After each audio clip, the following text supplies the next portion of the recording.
Pero natong sa ira ng latest update sa pagkusukuso ni Bagyong Odette, pinaagi sa atong pagpakikinabi kang Engineer Al Kiblat, ang Pangulo sa Pag-asa Visayas.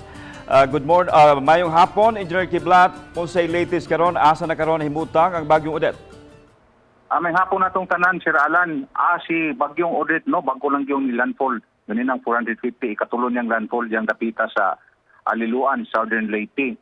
Og namintinar niya ang gikusgon, og naabot na niya ang kining gitawag itong peak intensity nga 195 kilometers per hour. Ngayang gustiness nga 240 kilometers per hour, Alan. Okay, nakalandfall na ni siya og katulo. Wa ba'y posibilidad nga mohinay na ang iyang intensity, Engineer Kiblat?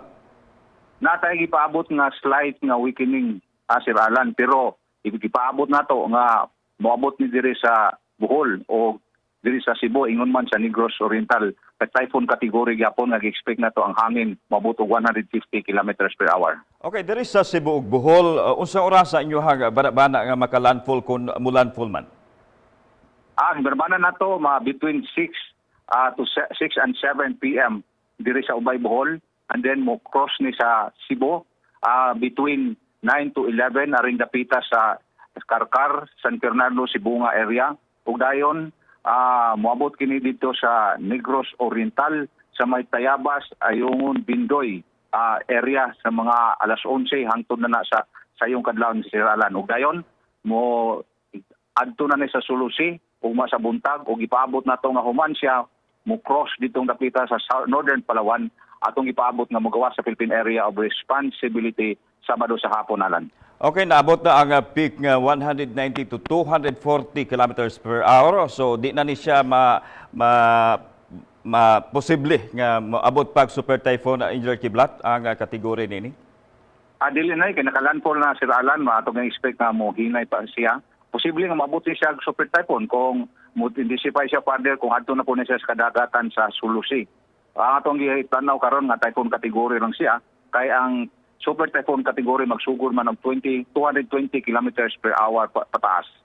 Okay, as of now, kani ato na sinanti karon like there is a Metro Cebu area, kusog nga hangin, unya dunay pag-uwan-uwan, unsay kuan ani, peligro maghapon kini gihapon sa ato ang mga kaigsuonan, Engineer Kiblat? Yes, Alan, ang issue na taog red warning, heavy rainfall, sa butana, seryoso nga flooding ug landslide ang ato ang gi-consider sa mga prone areas.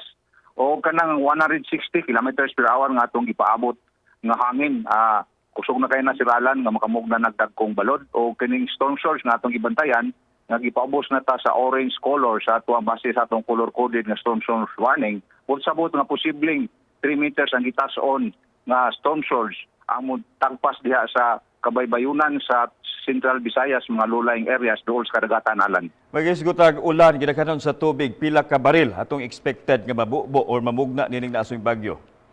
Expected pag ginapon na to, Alan, nga doon natay 100 millimeters of rain within the next 12 hours.